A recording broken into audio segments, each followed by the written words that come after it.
Universitária FM Agenda Cultural. O artista espanhol Farroio lança nesta quarta o disco físico Faz Parte Partir com um pocket show na Passa Disco, localizada no bairro do Espinheiro. O evento começa às 19h com entrada gratuita. Nesta quarta-feira, o autor pernambucano e ex-curador da Pinacoteca do Estado de São Paulo, Diógenes Moura, lança o Livro dos Monólogos, Recuperação para Ouvir Objetos, explorando o diálogo entre literatura e fotografia. O evento acontece no Hotel Central do Recife, a partir das 19h. O evento é aberto ao público. Universitária FM Agenda Cultural. Universitária FM. Universitária.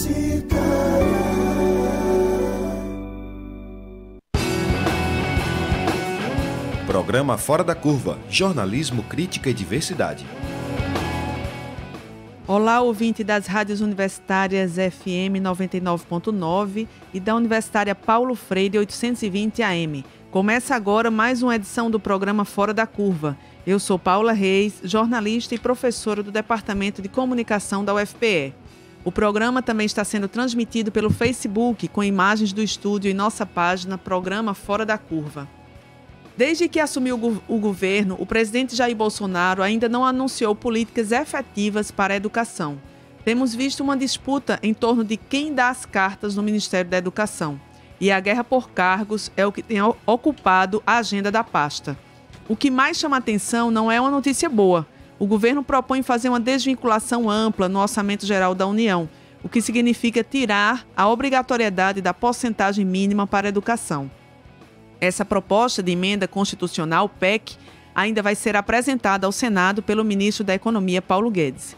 Diante da falta de rumos e de uma equipe desorganizada, o programa de hoje pergunta: em que mãos está a educação brasileira? Para debater e responder essa questão, estamos recebendo o ex-reitor da UFPE e ex-secretário do Ensino Superior do Ministério da Educação, Amaro Lins. Olá, Amaro, seja bem-vindo. Bom dia, Paula. Bom dia, professora Ivete. Bom dia a todos os ouvintes aqui do programa Fora da Curva. É um prazer estar aqui mais uma vez com vocês. Obrigada pela participação. Também estamos com Ivete Caetano de Oliveira, que é professora da rede estadual e diretora de formação do Sindicato dos Trabalhadores na Educação de Pernambuco, Sintep. Olá, Ivete, seja bem-vinda. Olá, Paula. Olá, professor Amaro. Um bom dia aos ouvintes do programa Fora da Curva. Quem quiser participar enviando seu comentário sobre a pergunta de hoje, pode mandar sua opinião através da página facebook.com/programa Fora da Curva. Bom, o Ministério da Educação até agora não implantou nem anunciou nenhuma política para a área. Como vocês analisam essa situação? Ivete? O governo ele vai completar praticamente 3 meses, né, desde que assumiu. Sim. Ele lançou um documento, que é o chamado documento, que era as metas para os 100 primeiros dias, né? E quando você lê o documento na área de educação, a única coisa que tem, é muito isso que você disse, não tem nenhuma política definida para a educação. A única política que tem definida, a única proposta que tem é sobre a alfabetização acima de tudo, que nessa proposta, inclusive, ele confunde o papel do Ministério Público e o papel da escola e dos professores. Porque ele disse que o MEC vai lançar um programa nacional com soluções didáticas e pedagógicas para a alfabetização. Não é esse o papel do MEC. Isso é tarefa do professor, pensar em soluções didáticas, pensar em métodos pedagógicos. E não pode haver uma padronização, porque a gente tem lá inscrito na Constituição que deve haver nas escolas, nas redes de ensino, uma pluralidade de concepções pedagógicas. Então, assim, é um desconhecimento da legislação da educação e é um conhecimento do próprio Plano Nacional de Educação. E o MEC está confundindo o papel dele. Isso aqui é tarefa do professor e da escola, não de um Ministério Público, de um Brasil, de um país com um continente tão... que é quase um continente, né, desse tamanho. Amaro. É lamentável o que nós estamos assistindo no país hoje, tratando-se de educação, né? Que é o principal item formador do capital humano, que é indispensável para o desenvolvimento socioeconômico do país, né? Então, me parece que o governo ele não tem um projeto realmente para a educação, né? Ele continua com um discurso que vinha desde a campanha, dizendo que vai acabar com a esquerda no país, que vai moralizar, e ninguém sabe exatamente que moral é essa que ele fala, com os exemplos que estão acontecendo aí todos os dias, né? Ao invés dele se preocupar de fato com a educação, ele continua em um discurso de campanha e que ninguém entende para onde o MEC quer ir, qual é o rumo que o MEC pretende ir. Veja, nós estamos falando de um sistema de educação no país que trata de mais de 184 mil escolas da rede básica, com mais de 2.500 universidades praticamente, tá certo? 60 milhões de alunos. Nós estamos tratando com uma coisa muito séria. E você não pode pegar um ministério e fazer o que está sendo feito. Por exemplo, numa semana, em 10 dias, foram trocados 10 membros da equipe do governo, passando desde o secretário executivo, né? Eu lembro que no artigo Cláudio Moura Castro, muitos anos atrás, numa mudança de governo, trocaram um rapaz da Xerox. Resultado, ninguém sabia operar a máquina e travou todo o trabalho. Você imagine o que é você mudar secretários, toda a estrutura do Ministério da Educação. E outra coisa, ao longo dos anos, o Ministério da Educação, principalmente ao longo dos últimos 15, 20 anos, colocou nesses cargos pessoas que tinham uma grande experiência na área de educação, né? Eram educadores da rede básica, da educação superior, né? E agora que nós estamos vendo é uma disputa de grupos que recebem como prêmio pelo apoio na campanha cargos dentro do Ministério da Educação. E que, se você olhar, nem sempre essas pessoas estão preparadas para assumir um desafio desse porte. Então, o que acontece? Com 3 meses praticamente de governo, os programas do Ministério estão todos atrasados, desde o livro de dados, que não saiu o edital esse ano, não é isso, Ivete? E isso vai trazer prejuízo, as escolas não vão receber os livros no tempo, né? A questão, a definição, por exemplo, da Base Nacional Curricular, que ele fez essa mudança maluca, e nem isso sequer ele disse ainda como é que vai acontecer, não é? Tem uma lista enorme de programas do Ministério da Educação que não estão andando. Os secretários de Educação estão reclamando e o governo agora fala de lava-jato da educação. Resultado, traz mais problemas ainda, porque o Ministério não precisa disso. Você sabe que os órgãos públicos, e na educação, então, você tem a Controladoria Geral da União, o Tribunal de Contas, que cuidam disso aí, não é? Veja, eu tive a oportunidade de trabalhar no MEC, e sei da estrutura e das dificuldades que tem. Então, eu acho que o prejuízo é incalculável. O prejuízo que nós já tivemos ao longo desses meses aí, não é? Fora todas as decisões atabalhoadas do governo que já foram tomadas e mais as que você mencionou, como essa desvinculação do orçamento. Isso é um absurdo completo, não é? E eu espero que a sociedade tome consciência do problema que está sendo gerado e os governadores, os parlamentares assumam a sua responsabilidade disso aí e não permita esse desmonte da educação no país, que o desmonte da educação é o desmonte do próprio país, né? Ivete, como é que você vê essa questão dessa desvinculação, né? Quais os efeitos que, em conseguindo desvincular esse orçamento, uma porcentagem mínima, né, do Orçamento Geral da União para a Educação, que pode acontecer principalmente nos estados e municípios? Podia até explicar um pouquinho antes como é que funciona hoje, né, com essa vinculação. A educação pública, ela funciona com os recursos que se originam dos impostos. Sim. Então, é a sociedade que sustenta a educação pública, né? Nem sempre a gente teve vinculação, foram lutas de décadas. Sim. De trabalhadores em educação, de universidade, de escolas, de pessoas comprometidas com uma educação pública de qualidade, para que os recursos eles fossem vinculados. O que são recursos vinculados? A gente, algumas décadas atrás, a gente tinha os recursos não eram vinculados. Então, entrava governo, saía governo, fazia o que queria com o dinheiro, né? Você podia pegar o dinheiro e alocar para qualquer área. O que foi que a sociedade, ao longo dessas décadas, foi consolidando como ideia sobre a educação?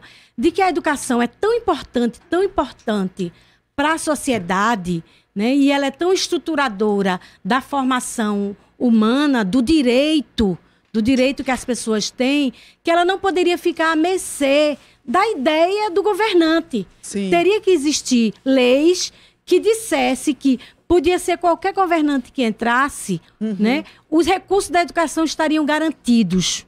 Isso é a vinculação. Você pega parte dos recursos que aí para a educação são 18% da União e 25% dos estados e municípios estão guardados. Ou seja, estão separados. Os gestores vão...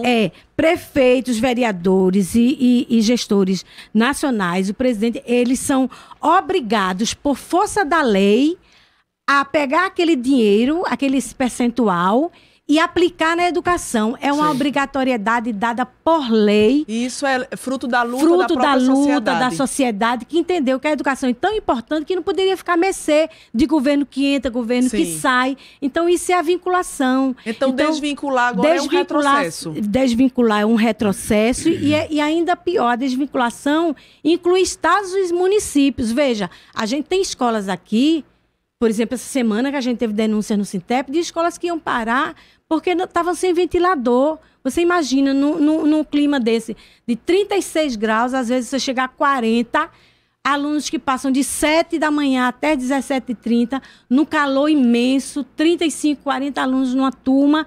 Então, se a gente ainda tem esses problemas dessa natureza, que ainda falta uma estrutura, avançamos muito na estrutura das escolas, mas ainda falta muito por avançar, né? A gente está aqui no ar-condicionado dando uma entrevista. Sim. Mas a maioria das escolas estão no maior calor, os alunos pingando.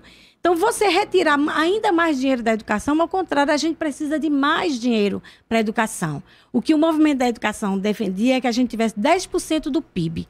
A gente tem 5,6%, alguma coisa do PIB. A gente só tem metade do que todos aqueles profissionais da educação avaliam que é necessário. Então, se você só tem metade daquilo que você avalia que é necessário e ainda assim você vai tirar... Então, assim, o professor Amaro disse que o governo federal não tem projeto para a educação, né? Eu acho que não ter projeto para a educação é um projeto político. Não ter projeto para a educação pública é um projeto político. Por quê? Porque não interessa, né? O governo já disse que a universidade não é para todos, né? Só apenas para alguns talentosos que vêm das classes menos favorecidas e para quem tem dinheiro para chegar lá, pagar uma escola particular, né? Mas a sociedade quer escola pública. Eu vou lhe dar só um dado. A gente teve uma audiência com a Secretaria de Educação e as matrículas desse ano na rede pública estadual, no ensino médio, cresceram. Mais de 30% de alunos que vieram das escolas particulares. Olha aí. Então, está havendo uma migração dos alunos da escola particular para as escolas públicas. Mais de 30%. Mas se você retirar recursos, né, por dois motivos eles estão vindo. Primeiro, porque está havendo uma estruturação maior, fruto de toda uma luta, né? E segundo, porque realmente muitas famílias estão com dificuldades financeiras. Então, veja, a gente tem um movimento da sociedade para ir para a escola pública e o governo federal vai tirar dinheiro da educação. Pois é, então esse não ter projeto, de alguma forma, Amaro, isso favorece a educação privada? Pode ser uma política que leve para esse caminho, o desmonte da educação pública e o favorecimento da educação privada? Primeiro, eu acho que isso, ele desfavorece todo mundo, desfavorece o país, né? O professor Ivete colocou muito bem. O crescimento do número de jovens na educação básica, tá certo? Gera uma demanda por mais recursos. E os números, eles são... não deixam dúvida, não é? Por exemplo, você pegar há uma década atrás, 15 anos atrás, o número de jovens que sequer têm acesso ao ensino fundamental era enorme. Diminuiu ao longo de uma década, não é? Mas... nós temos ainda um grande problema. Hoje nós temos só 19% dos jovens de 18 a 24 anos têm acesso à educação superior. Mas por que isso? porque, se você observar, 21% sequer concluiu o ensino fundamental, né? 27% concluiu o ensino fundamental, né? E 33% concluiu o ensino médio, mas não teve acesso à educação superior. Então, veja, a educação básica, você tem um grande problema ainda para incluir esses jovens com qualidade, fazer uma escola de qualidade que tenha ventilador, pelo menos, para os alunos poderem ter algum conforto, um ar-condicionado na sala, não é? Então, o que acontece é o seguinte, é um grande retrocesso esse desinvestimento na educação, principalmente na educação pública. Uma grande conquista, como a professora Ivete já colocou, foi o PNE, o Plano Nacional de Educação. Isso é uma lei, está previsto, artigo 214 da Constituição. O governo foi feito em 2014, o Plano Nacional de Educação previa 10% do PIB investido em educação. Então, como é que agora, além de você não ter mais essa meta, nós vamos desvincular, tá certo, os recursos para educação, saúde e tudo mais. É um desmonte. Eu espero que isso, de fato, não aconteça. As escolas privadas vão se beneficiar. É preciso entender o seguinte, na educação superior e na educação privada, quase metade dos recursos vem do governo. É bom que as pessoas saibam disso, não é? O FIES e o ProUni, não é? Isso aí é, como dizem, injetar dinheiro na veia da educação privada, não é? Então, com esse desmonte, vai sofrer todo mundo. Você já está percebendo que as escolas privadas já passam por uma crise muito grande, o número de cursos, a quantidade de vagas que não são ocupadas, não é? Então, é um desastre total. Isso não interessa nem a educação pública, nem a privada. Quem perde mais é a sociedade. Agora, claro, sempre o pau quebra do lado mais fraco. Sim. Serão os pobres os mais prejudicados, não é? Com o limite do teto de gastos, você já teve um represamento muito grande, você teve cortes nos programas sociais, tá certo? Corte na educação.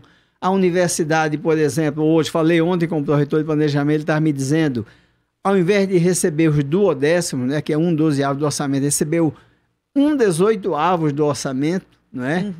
Cortes em pessoal. Então, o desmonte já começou e não interessa a ninguém. Agora, é preciso que as pessoas ouçam, tenham essas informações, não é? E os nossos gestores se preocupem com isso e saiam em defesa da sociedade. Essa emenda constitucional, até que a Amaro falou agora, 95, que limitou em 20 anos, né, o investimento na educação, Ivete, vocês avaliam quais os efeitos que ela já produziu na educação? A redução da qualidade da educação. O comprometimento da qualidade da educação. Isso é inegável, porque os estados e os municípios, eles implementam muitos programas, né? Muitos programas, e a PEC, ela vai, ao longo de 20 anos, reduzir isso gradativamente. Então, assim, tem um comprometimento muito grande na formação dos professores. Se a gente acha que os professores precisam de um nível de qualificação maior, vai ter um comprometimento da qualificação dos professores, vai ter um comprometimento do piso, né? Vai ter um comprometimento do piso, que é uma lei federal, que é o piso salarial nacional de educação. Vai ter comprometimento, como o professor já falou, da questão do programa do livro didático. Na época que eu fiz o ensino médio, há muitas décadas atrás, a gente não tinha livro didático. Hoje, os nossos alunos recebem livros que são livros caríssimos, livros de física, química, matemática, né? A gente tem uma série de instrumentos que possibilitam que o aluno, quando ele quer, ele consegue dar conta e estudar com esse mínimo que a gente acha que é o mínimo, né? Comprometimento da merenda escolar. A gente sabe que o nível socioeconômico de muitas famílias é muito baixo. E com essas políticas sem emprego, sem renda, vem crescendo. O Brasil voltou para o mapa da fome. Então, muitos alunos chegam sem tomar café. Então, você tem um lanche, né? O aluno que fica o dia todo tem um almoço. Então, tudo isso vai ser comprometido né, cada ano isso vai vir mais, vai vir menos, né? O comprometimento vai ser maior. Sim. Então, isso que a gente tem hoje, que a gente ainda considera o mínimo, a gente daqui a alguns anos a gente não vai ter, gradativamente. Vai ter. Sim. Não vai ter farda, não vai ter livro, não vai ter merenda, não vai ter professor, não vai ter... Então, é um desmonte completo, né? É o que, quando essa PEC foi aprovada, a gente alertou que a gente chamou ela PEC da morte. Porque a inflação vai subindo e os recursos da União eles não vão poder ser alocados para essas áreas sociais. É um congelamento. Você imagine você congelar durante 20 anos o valor da sua feira em casa. Durante 20 anos, se você gasta na sua feira, digamos, quem ganha um salário mínimo, gasta R$400, R$500, faz a sua feirinha ali, básica, né? Pronto, esse valor vai estar congelado durante 20 anos para a sua alimentação. Assim os gastos com as políticas sociais, com essa PEC, do congelamento dos gastos. Durante os primeiros meses do governo Bolsonaro, o MEC tomou alguns posicionamentos bem polêmicos, né? Um deles foi aquela questão do vídeo que era para mandar os alunos cantarem o hino nacional, gravar o vídeo e mandar para o MEC, né? Que o governo, depois de tanta repercussão negativa, o governo voltou atrás. Também a questão da mudança das diretrizes do livro didático, né? Que queria, vamos dizer, que permitir que tivesse até propaganda nos livros didáticos, né? E também voltou atrás diante de tamanha repercussão negativa. Como é que vocês veem essas propostas? O que elas dizem da educação, das diretrizes, das políticas de educação do governo Bolsonaro? Amaro. Nós vimos uma situação vexatória, né? Um ministro que está sendo queimado em praça pública, né? Desmoralizado pelo próprio presidente, que o obrigou a mudar alguns dos seus mais próximos assessores, não é? Faz questão de humilhar um ministro da educação e ele se presta a esse papel. E algumas ações do Ministério da Educação, no caso, os dois casos que você mencionou, cantar o hino nacional, eu acho que isso já faz parte das escolas, tá certo? É lei cantar o hino nacional. Agora, o slogan de campanha do presidente, né, e tirar foto para fazer propaganda do governo, isso é imoral, não é? Isso é inaceitável. Tanto é que várias escolas se negaram a fazer isso. Aqui, por exemplo, em Pernambuco, né, o governo disse que não iria se prestar a esse papel. Vários pais reclamaram, porque isso vai contra também o Estatuto da Criança e do Adolescente, expor esses jovens sem autorização prévia, não é? Então, a questão do livro didático, por exemplo, como é que pode? Que proposta é essa, você fazer propaganda? Então, veja, são questões que nós não imaginávamos que viriam à tona num momento como esse, com tantas questões importantes para a gente discutir, não é?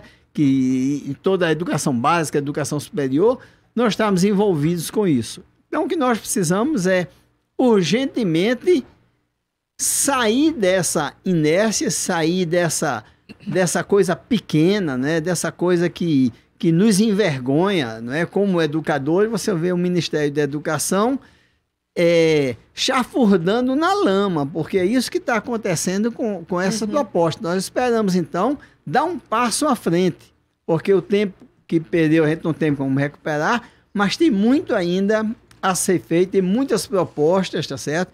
Que vinham sendo colocadas, né? Só retomando a questão anterior, a questão do orçamento, não é? Veja, o Fundeb, quando foi criado em 2006, foi para colocar recursos adicionais do governo federal, compartilhar a educação básica com estados e municípios, né?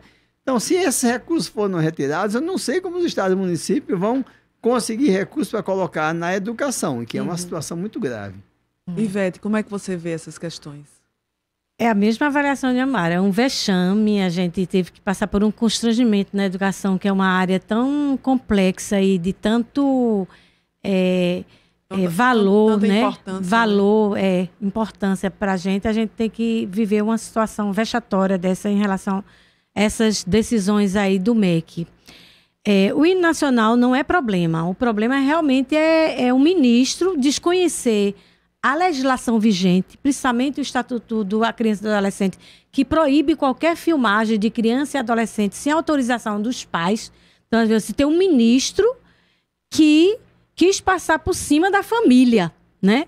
Tem um discurso tão grande de valorização da família, mas quis passar por cima da família. Se não fosse a reação da sociedade, das redes sociais, né, isso aí ia se tornar corriqueiro. Né? Uhum. E o hino nacional não é problema, porque o hino nacional já, inclusive, uma lei da época de Lula, da questão da valorização dos nossos símbolos nacionais. Mas o problema era a questão do pedido da filmagem e essa questão também de mandar ler um texto com slogan de campanha. A nossa Constituição, ela proíbe a vinculação de campanhas eleitorais, a vinculação de partidos políticos com a administração pública. A administração pública, ela não pode ser usada por nenhum partido político e não pode ser usada também pelas campanhas eleitorais, né? Com seus slogans, com as suas bandeiras, enfim. A administração pública está protegida pela Constituição, que é a impessoalidade. Então, assim, o que ele fez também é um desconhecimento da própria Constituição. Então, você tem um ministro da Educação que desconhece as leis que protegem a criança, o adolescente e os jovens. Você tem um ministro da Educação que desconhece a própria Constituição nas coisas que são elementares, básicas. Sim. Não está falando nem de política complexa. Na última quarta-feira, na semana passada, o presidente Jair Bolsonaro assinou um decreto para extinguir cargos, funções e gratificações na administração pública. A medida apresentada pelo Ministério da Economia utiliza os mesmos argumentos de todas as outras apresentadas pelo governo: a desburocratização e a quebra de supostos privilégios gozados por funcionários públicos. Esse enxugamento, entre aspas, como está sendo chamada a medida, eliminou 21 mil cargos, dos quais ao menos 13.710 estavam sob a guarda de instituições de ensino superior, o que corresponde a 65% do total do corte. Vamos ouvir agora o presidente da ADUFEP, Ederson Siqueira, para entender um pouco o que essa medida significa. Bom dia, Ederson. Bom dia, Paula. Bom dia, professor Amaro. Bom dia, Caetano. Paula, Caetana. Caetana, Sim. desculpa. Desculpe, Paula, veja só, como todas as medidas desse governo que visam o desmonte das políticas públicas e do Estado, esse decreto, ele é uma característica também das medidas desse governo, não deixar as coisas muito claras. Então, é um decreto muito genérico. A princípio, a avaliação que nós da ADUFEP, de outras entidades sindicais, de outras universidades federais do Brasil, nós avaliamos que ela praticamente inviabiliza o surgimento de novos campos e de novas universidades federais. Aí, em Pernambuco, nós entendemos que assim fica comprometida a instalação do campus de Goiânia e da criação da instalação da Universidade Federal do Agreste Pernambucano. Então, o governo tem apresentado uma medida atrás da outra, no sentido de desmontar todo o conjunto, o arcabouço dos serviços públicos, que são imprescindíveis para o bom funcionamento e da prestação de serviço à sociedade. Nós, inclusive, estamos hoje aqui em Brasília, participando do lançamento da Frente Parlamentar Mista em Defesa da Previdência, e todos que estão participando, as centrais, as federações, confederações, um grupo de parlamentares progressistas, nós temos consensuado, né, que nós precisamos nos unir para enfrentarmos não só esse decreto que compromete o funcionamento das universidades públicas, ou da instalação dos novos campos, como também essa questão da Previdência, que está na ordem do dia, e que nós precisamos estar juntos, unidos e mobilizados para barrarmos essa reforma nefasta que vem destruir todo o conjunto da Seguridade Social que foi conquistada na Constituinte Cidadã de 88. Uhum. Obrigada, Ederson Siqueira, presidente da ADUFEP, pela participação. Bom dia. Obrigado a vocês, um bom dia e conte sempre conosco. Estaremos firmes na luta, na defesa intransigente da universidade pública, dos professores e de todos os trabalhadores e trabalhadoras. Bom dia a todos. Bom dia. Bom, a gente vai fazer um rápido intervalo e daqui a pouco a gente repercute aqui também com os convidados da mesa sobre esse decreto do presidente Jair Bolsonaro. A gente está discutindo em que mãos está a educação brasileira. A gente, na nossa rádio pública, a Rádio Universitária.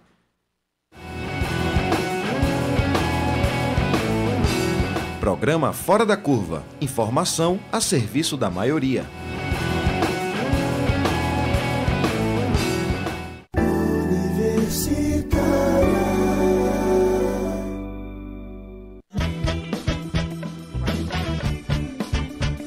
Universitária FM, Agenda Cultural. Começa nesta quarta a primeira edição Nordeste da Feira na Rosenbaum, que reúne artistas e designers independentes com criações de identidade brasileira. Tudo isso a partir da 13h na Galeria Amparo 60, em Boa Viagem. O evento é aberto ao público. Nesta quarta, o Grupo Bongar promove o evento Quartas Histórias no Quilombo da Xambá a partir das 6h30 na sede do grupo. Os organizadores prometem um lindo momento de contação de histórias sobre o universo cultural dos irmãos da Guiné-Bissau. A entrada é gratuita. Universitária FM, Agenda Cultural.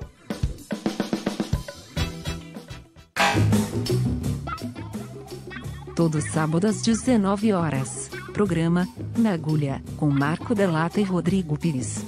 Trazendo o chiado do vinil, em pérolas garimpadas, diretamente na discoteca da Rádio Universitária, 99.9 FM. Embarque nesse trem azul, e curta essa paisagem insonora.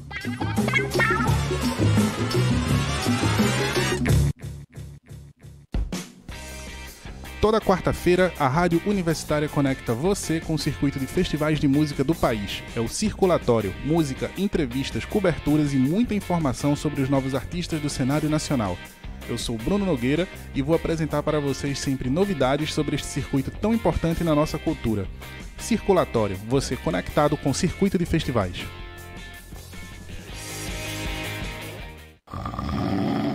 Amor, Henrique. Acorda, já são 3h, está na hora de votar. Nossa, já tá na hora de votar de novo. Já, amor, levanta e vai, depois você dorme outra vez.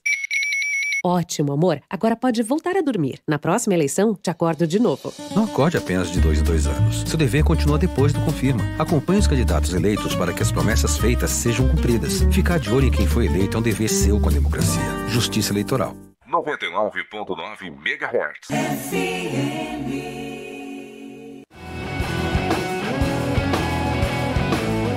Programa Fora da Curva. Análise crítica de assuntos do interesse público. O programa Fora da Curva está de volta e hoje estamos perguntando: em que mãos está a educação no Brasil?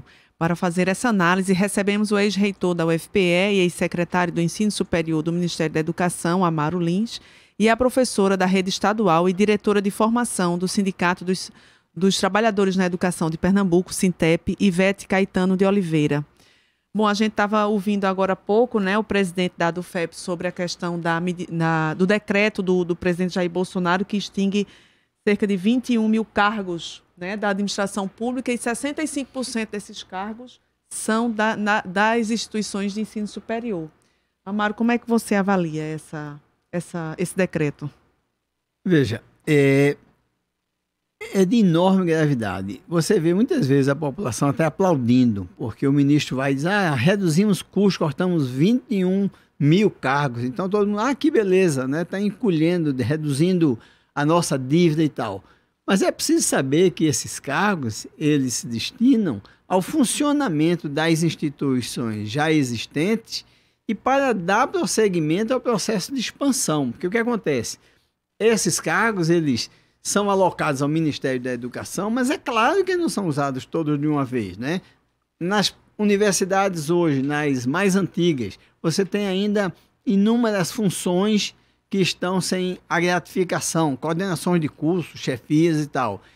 E o número de universidades novas criadas em seus campi ainda estão em implementação. Então, nós vamos precisar desses cargos para exatamente ter um funcionamento normal dessas instituições. Então, quando você retira esses cargos, você causa um imenso prejuízo ao funcionamento de todo o sistema de educação, né? Porque esses cargos são uma grande parte das universidades, né?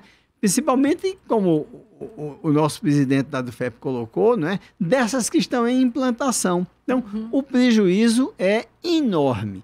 Se você comparar a relação custo-benefício dessa redução dos valores aplicados nesses cargos, nós vamos ter um prejuízo enorme. Não justifica de maneira alguma você retirar esses cargos do serviço público e especificamente das universidades. Ivete? Esses cargos são do serviço público e o serviço público oferece política pública para a população. A gente está aqui fazendo um debate sobre a política pública de educação. Então, reduzir cargos, né, na área da educação é reduzir o direito à educação, né? É preciso que a população saiba que nós somos um dos países que tem menos servidores públicos, porque a gente faz muita comparação com outros países, né? Elogia a qualidade da educação dos países, elogia a formação, a escolarização dos países, mas a gente precisa ter um olhar sobre as condições que são dadas nesses países e que não são dadas aqui, né? Eu estou com os dados que eu peguei sobre a Organização para a Cooperação e Desenvolvimento Econômico, sobre o número de servidores em cada país. Por exemplo, o governo tem uma grande adoração pelos Estados Unidos, mas lá nos Estados Unidos, né, aqui no Brasil, nos Estados Unidos nós temos 15,3% da população que é servidor público.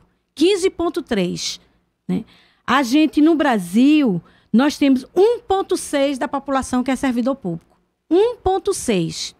Quer dizer, uma diferença enorme. Dados então, da OCDE? Dados exatamente, da Organização para a Cooperação e Desenvolvimento. OECD,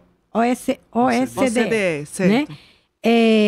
Então, assim, o presidente que admira tanto os Estados Unidos devia se espelhar nos Estados Unidos nesse momento, né? No lugar da gente ter apenas 1,6% da população servidor público, a gente poderia se espelhar nos Estados Unidos e contratar mais gente até chegar a 15,3%, ou então na Alemanha, que é 10,6% da população que é servidor público, ou então, digamos, no Canadá, que a gente ouve tanta elogios à educação lá, 18,2% da população é servidor público no Canadá. Então, já que a gente gosta de se espelhar tanto fora, vamos nos espelhar naquilo que é bom e não naquilo que é ruim. Sim, não é? Então, assim, a gente tem um percentual de servidor público da população muito pequeno em relação a outros países que garantem uma educação de qualidade. A educação da gente, para ser de melhor qualidade, ela teria que contratar. A gente passou uma década contratando. A classe média aí estava bem eufórica, todo mundo estudava para concurso, né? Os estudantes, quando terminavam o ensino médio, durante o ensino médio, morreu. Não tem mais concurso público, ao contrário, tem extinção de cargos. Então, a gente está vendo um enxugamento do Estado, uma diminuição do Estado. Se você diminuir o Estado, diminuir o número de servidores públicos, quem é que vai perder com isso? A população. A população que não tem direito para ir para um hospital, como é o nome daquele hospital de São Paulo, que é bem famoso, que o motorista que estava sumido foi Albert Sabin. Albert Einstein. Albert Einstein. Então, assim, a população que não tem dinheiro para ir para um hospital daquele precisa de um hospital. A população que não tem dinheiro para a universidade, né? Ela precisa de uma universidade pública. Até porque quem tem dinheiro vai exatamente para a universidade pública, porque sabe que é a universidade onde tem qualidade, são as universidades federais. Então, assim, é um prejuízo para a população. É um prejuízo para a população e uma negação do direito à educação. Amaro?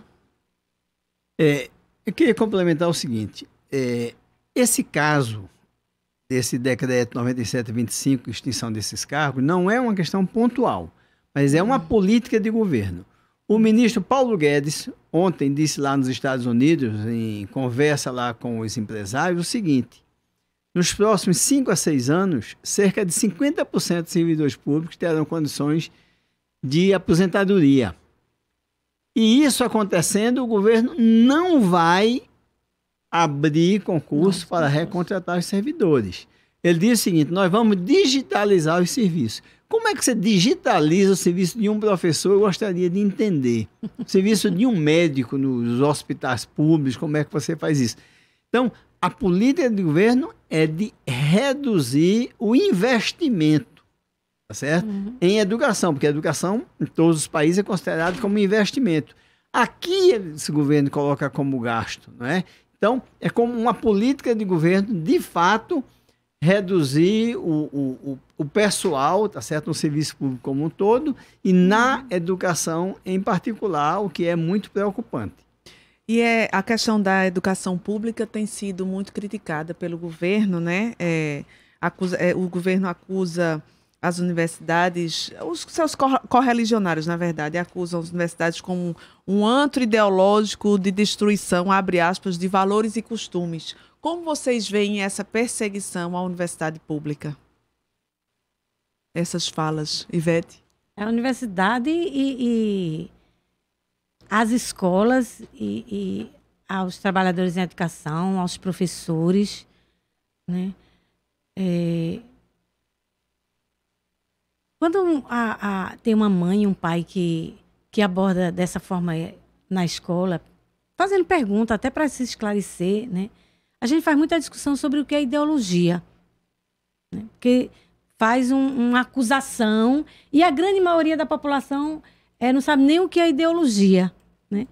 E todos nós carregamos formas de pensar, nós carregamos nosso modo de ver o mundo, né? Nós temos nossas ideias e tudo isso é ideologia, né? E tudo isso é ideologia. Quando a gente pergunta assim, todo mãe... mundo tem uma, mesmo que todo não mundo saiba. tem uma, mesmo que não tenha. Quando a gente pergunta, mãe, você acha que a educação das crianças e do adolescente deve ser uma educação para eles se competirem entre si, para eles ir para o individualismo, cada um por si, ou a gente deve fazer uma educação para solidariedade, para ajuda mútua? Isso é uma visão de mundo, isso é uma ideologia. Para onde é que você quer levar a formação das crianças, dos adolescentes e da juventude, né? Para eles se matarem entre si ou para eles se reconhecerem como pessoas humanas dignas de respeito, de dignidade, de solidariedade. Então, isso é uma ideia, isso é uma ideologia, né? Então, todo mundo tem uma. O governo tem uma. Quer dizer, não existe, na verdade, escola sem partido, como se fala aí, tem um projeto ele coloca o nome sem partido para confundir de propósito. Porque nas escolas não pode ter partido. Mas tem as pessoas que têm a sua visão de mundo, têm as suas posições políticas, têm as suas ideologias, tem o seu modo de pensar o Brasil, o modo de pensar o mundo, os seus valores. Tem gente que é de uma religião católica, de uma religião budista, de uma religião protestante. Numa escola ou no espaço da universidade existe uma pluralidade. É um mundo imenso, é uma coisa muito bonita, porque não existe nada igual, não existe... o ser humano é cada um na sua forma individual. Isso é muito belo. Quando as pessoas, cada um tem o seu jeito de ser, mas do ponto de vista da convivência humana tem que existir o respeito e a dignidade e a solidariedade como modo de civilização. Então, assim, fazer um ataque dizendo que isso é partido é você criar uma mentira para você fazer um discurso falso, né? Porque a ideologia o governo tem, os partidos têm, as pessoas têm, a escola tem, enfim, a escola tem diversas ideologias. Por quê? Porque são os pensamentos das pessoas que vão para a escola. Eu não posso proibir um estudante meu de pensar diferente do que ele chega na escola, né? O professor tem a sua ideia, tem o seu pensamento, o aluno tem o seu pensamento, tem as suas ideias. E é nessa pluralidade da sala de aula que a educação acontece. O aluno não está proibido de expressar suas ideias. O professor não pode ser proibido de expressar suas ideias, seus pontos de vista.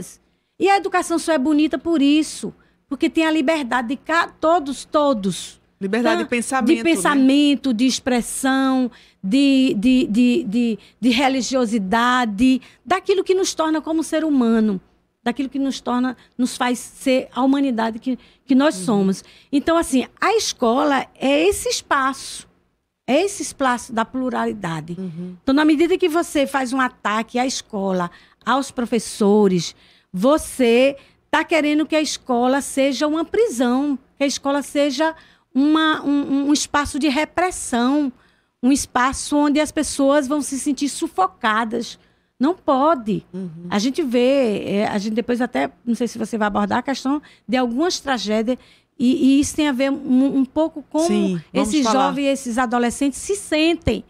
Então, a escola é um espaço de acolhimento, de respeito, à diversidade de opinião, de pensamento, daquilo que o ser humano é, naquilo que é mais sagrado do ser humano.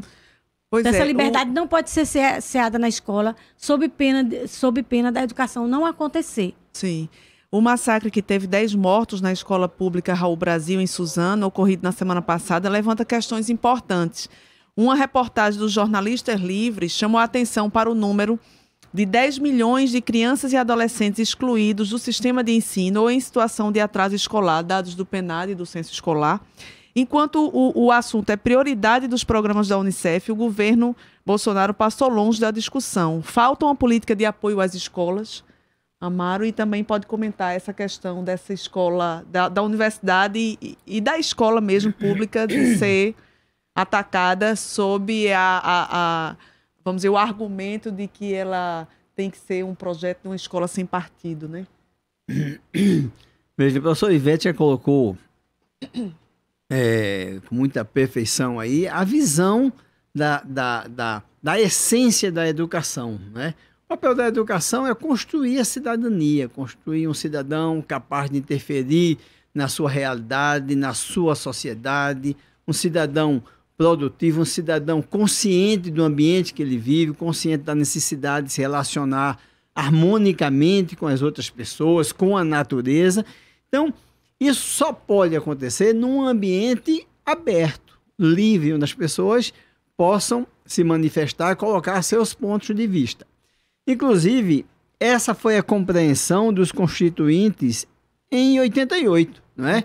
Só rapidamente passando aqui o artigo 206 da Constituição, diz o seguinte: o ensino será ministrado com base nos seguintes princípios: liberdade de aprender, ensinar, pesquisar e divulgar o pensamento, a arte e o saber. E mais importante, pluralismo de ideias e de concepções pedagógicas, né? Esse é o ponto fundamental. Então, veja, na Constituição está garantido isso. Então, qualquer coisa dita no sentido de tolher o pensamento, não é? De policiar os professores em sala de aula, como até está sendo sugerido, e várias escolas nós já temos conhecimento que os alunos estão entrando, por exemplo, com um gravador na sala de aula para acuar o professor, para ameaçar o professor, não é? Isso é uma violência e isso vai contra o que está na própria Constituição, não é?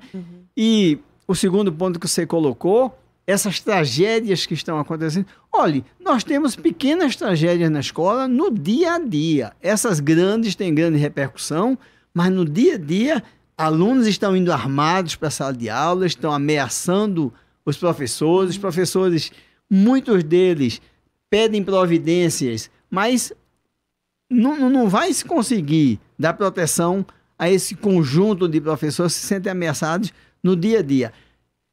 Esse dado de que cerca de 20 e poucos % dos jovens, não é, eles nem estudam, nem trabalham, não é? Então eles estão largados aí à própria sorte. Então o que é que você pode esperar de um jovem sem nenhuma perspectiva na vida, onde ele acorda e vai dormir, só o seu companheiro é o sofrimento, não é? É o abandono, é a caça desses jovens nas periferias, não é? Então, essas tragédias que estão acontecendo e a tendência a se multiplicar, por quê? Porque você está reduzindo os investimentos sociais, não é? Até o relatório do Banco Mundial reconheceu que um dos programas mais exitosos no Brasil foi o Bolsa Família. Quando você reduz esses investimentos, você vai aumentar a quantidade de jovens que vão ficar sem nenhuma proteção. Então, a tendência é aumentar a violência. E não adianta a classe média, né, procurar se proteger levantando portões, grades, condomínio. Não adianta, porque a violência está dentro das pessoas, né? E quando nós não tivermos a compreensão de que é preciso cuidar mais dos nossos jovens, das nossas crianças, né, dar a proteção que elas precisam, nós vamos ampliar a violência e o retrocesso que nós estamos observando no país e esperamos estancar isso o mais rápido possível, para que podemos ter uma inflexão e retomar o desenvolvimento do nosso país. Pois é, o caso de Suzano reflete esse ambiente de intolerância e de ódio, né, que o Brasil vem vivendo, principalmente desde 2016 para cá. E a internet oferta esse espaço para grupos se organizarem e para disseminarem discursos de ódio. Para entender mais sobre isso, vamos ouvir o repórter Daniel Salgado, repórter do Rio de Janeiro, que pesquisa esse assunto. Bom dia. Ao longo do último ano eu tenho coberto questões envolvendo esses fóruns de internet e outros espaços digitais que sejam conhecidos por incentivar o discurso de ódio, incentivar até práticas concretas de ódio por aí. Recentemente, infelizmente, a gente teve o caso do massacre em Suzano, na escola, e tem se investigado como uma das linhas de apuração sobre o crime a possível participação de um dos assassinos em um fórum de internet chamado Dogolachan, e que lá eles teriam recolhido informações necessárias para executar esse ataque, de armamento, de como executar essa questão. Essa não é a primeira vez que um Chan é ligado a esse tipo de conduta. Isso aconteceu principalmente no exterior. No último ataque na Nova Zelândia, que vitimou mais de 40 pessoas muçulmanas, o terrorista disse que era frequentador de um outro Chan, chamado 8chan, e foi lá que ele postou seu manifesto, dizendo, enfim, as razões distorcidas e torpes pelas quais ele cometeu aquilo. E um Chan nada mais é do que um fórum completamente anônimo, onde você posta sem dar qualquer tipo de identificação.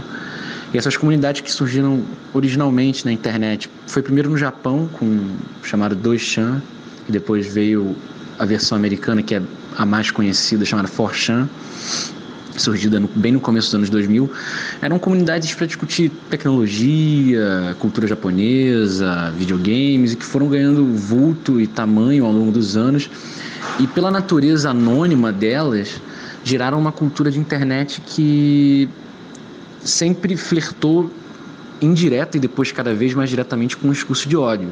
Então era muito comum você ver machismo, racismo, homofobia, intolerância religiosa, xenofobia, esse tipo de frustrações que muitas pessoas guardam para si e elas traziam publicamente ali porque elas não podiam ser identificadas. Isso criou um espaço seguro para essas minorias, ou não necessariamente minorias, mas esses grupos de ódio interagirem e criarem uma comunidade, uma cultura própria, uma ideologia muitas vezes, e esses chans foram crescendo. O 4chan é o maior de todos, já chegou a ter milhões de usuários, mas vários outros foram pipocando. Aqui no Brasil a gente tem pelo menos 4 ou 5 que já existiram ou existem hoje, e com graus diferentes de propagação de ódio.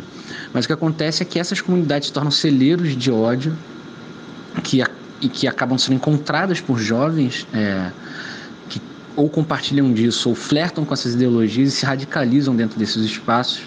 E infelizmente, além dos crimes virtuais, acabam também cometendo crimes na vida real. Ivete, a cultura de ódio nas escolas é uma pauta ou deveria ser uma agenda do Ministério da Educação? A cultura de paz deveria ser uma política pública de todos os governos. A gente tem reiterado essa importância, né? Inclusive, a gente faz uma crítica ao governo estadual, porque retirou a disciplina de Educação em Direitos Humanos e manteve uma disciplina que, para a gente, é empreendedorismo. Quer dizer, você vai empreender num país que está numa crise financeira. Essa é uma crítica bem pontual que a gente faz, apesar de todo o compromisso que tem sido colocado pelo governo estadual em relação à questão de toda uma política voltada para a questão mesmo da valorização de uma política educacional comprometida com os direitos humanos, né? Mas isso é uma crítica muito pontual que a gente faz, que a gente precisaria ser revista. O que a gente quer dizer é que todos os dias professores e professoras eles desmontam bombas em sala de aula. Porque o aluno, a estudante, né, quando ele chega na sala de aula, ele não chega só. Ele chega com a mãe e o pai que brigaram, trocaram tapas. Ele chega com o pai que está no presídio. Ele chega com a casa dele que não tem a comida que ele quer comer ou que não tem comida nenhuma. Ele chega ferido, né? Então, assim, o aluno, quando ele chega na sala de aula, ele chega com todo mundo. Com tudo isso que ele traz. E ainda mais na rua. Ele chega com o bullying que ele sofreu na rua. Ele chega com a agressão que a menina, né, passou na rua. Então, assim... E aí, o professor, além de dar o conteúdo de história, ele vai ter que articular a história com todas aquelas dimensões daquele ser humano que merece cuidado e merece proteção. Então, a gente diz sempre que as professoras e os professores estão todos os dias desarmando esse tipo de bomba. E não existe uma política do Ministério da Educação. Mas professores não são mágicos. Apoio. Professores não são mágicos. Por quê? Porque esses estudantes que estão fora da escola, como é o caso de Suzana, alguns em idade escolar que não estavam mais na escola, eles poderiam não estar nas redes sociais. Eles estão em idade escolar. 2 deles estão em idade escolar. Não estavam na escola, né? Então, assim, tem que ter uma política ampla ligado à assistência social, à segurança pública. A educação, ela não é milagrosa, ela não dá conta de tudo só. A gente diz muito isso. A sociedade deixa o professor e a professora só, como se eles fossem capazes de fazer milagres. E esse milagre não existe se todo mundo não se articular. E você se articula como? Através das políticas públicas, né? Você vai ter que ter um plano, uma política na escola, e tem que ter política fora da escola. Qual é a política que você tem que ter na escola? Uma política de educação para a paz, para a justiça social, para a solidariedade. Porque a civilização, se ela não aprender a se respeitar, ela se mata. E de alguma forma... Mesmo sem ter uma guerra, ela se mata. Então, a educação funciona aí. A educação, ela não pode tudo, mas ela pode alguma coisa. E de alguma forma, a reforma do ensino médio vai justamente contra esses princípios, porque o ensino médio tirou as disciplinas das áreas de humanas, não é isso? Então, os alunos deixam de refletir, de pensar sobre as relações sociais, sobre a própria sociedade, né? É uma diminuição. Amaro? A gente está finalizando, vou pedir para cada um dar uma palavrinha final para encerrar o programa. 1 minutinho para cada um. Paula, em relação a isso, na verdade, eu gostaria de aproveitar essa oportunidade e fazer um chamado à sociedade como um todo. Veja, nós temos que ver muito além dos muros da nossa casa. Se a minha casa tem um computador, tem um certo conforto, e os meus filhos conseguem frequentar uma escola básica de qualidade, uma universidade de qualidade, nós temos aí a realidade fora dos muros da minha casa que é deprimente. Isso a professora Ivete colocou, né? Jovens completamente desnorteados, tá certo? Com famílias desestruturadas, com a situação econômica extremamente difícil, né? Jovens que enfrentam sofrimento dia a dia. E nós precisamos ser solidários com isso, né? Nós precisamos avançar. Entender que é importante para meus filhos uma educação de qualidade, um mundo pacífico, mais justo, mas é preciso que todos os jovens tenham essas mesmas oportunidades. Então, enquanto sociedade, nós precisamos exigir, tá certo, dos poderes públicos, exigir de nós mesmos uma nova posição, não é? Como você colocou, Paula, essa mudança agora na Base Nacional Curricular Comum, tá certo? É um retrocesso, você vai tirar, tá certo? As escolas, óbvio, elas vão fazer o mínimo. As escolas privadas, com certeza, elas vão manter todo esse formato da educação com forte conteúdo humanístico, tá certo? Relações sociais, né? Relações da natureza, o meio ambiente, mas o que está se colocando é pedindo o mínimo, não é? E cada vez que você reduz isso aí, você gera problemas para o país mais à frente, não é? Então é preciso as pessoas saberem que o ser humano é muito valioso e tudo que existe deve ser focado para ele, para essa construção, não é? Então, eu quero agradecer, Paulo, mais uma vez a oportunidade de estar aqui com vocês. Eu que agradeço a presença do professor Amaro Lins, ex-reitor da UFPE e ex-secretário do Ensino Superior do Ministério da Educação. Ivete, uma palavrinha final. Convocação à população para formar uma rede de proteção à juventude, à criança e adolescente e se posicionar também contrário a esse contexto de incentivo à violência, contra a liberação das armas, que só vai trazer mais casos como esse, né? E também se posicionar contra governantes que incentivem a violência, o ódio. O que a sociedade quer é paz, quer saúde, quer educação. Obrigada, professora Ivete Caetano, é representante do Sintep, Sindicato dos Trabalhadores na Educação de Pernambuco, e diretora de formação do Sintep. Obrigada. Esse programa vai terminando por aqui. Foi produzido por mim, Paula Reis, Carol Torpe e Guilherme Falcão. Nas redes sociais, Guilherme Falcão e Carol Torpe. Trabalhos técnicos de Marco da Lata. Acompanhe o Fora da Curva nas nossas redes sociais. Tchau e até o próximo programa. O programa Fora da Curva é uma realização do Departamento de Comunicação Social com o apoio do Departamento de Sociologia e do Núcleo de Rádio e TV Universitárias. Parceria com o Marco Zero Conteúdo, Centro das Mulheres do Cabo, SOS Corpo, Centro Sabiá, Terral Coletivo de Comunicação, Centro de Cultura Luiz Freire. Esse programa fica disponível em nossa página do Facebook e no canal do YouTube. Acompanhe as nossas redes sociais, porque nós também divulgamos por lá muita informação que você não vê por aí. A música tema deste programa foi composta pela banda Diablo Motor. Programa Fora da Curva. A gente fala o que a maioria cala.